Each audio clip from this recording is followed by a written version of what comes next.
بريهان منصف، مرشحة لعضوية مجلس إدارة نادي هليوبلس. شايفة إيه في المرحلة الجاية؟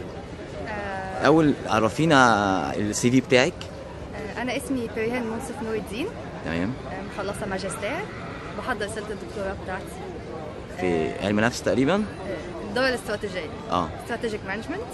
تمام. نفسي جدا أفيد النادي.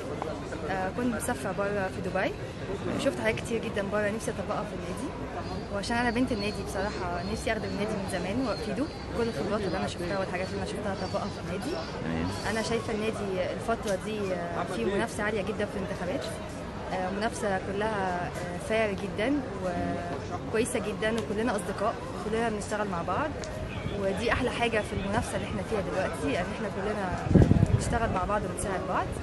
في الآخر يهمنا نفيد النادي وتطوير النادي، عشان دايما يفضل صورة النادي والإيمج بتاعته زي ما هي، زي ما تعودنا عليها زمان.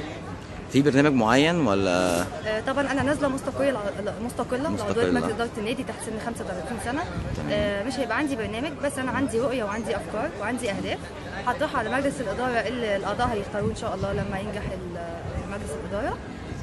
وانا افكاري واهدافي دي كلها هعرضها على المجلس عشان انفذها ان شاء الله واحققها. تمام، بشكرك جدا بريان.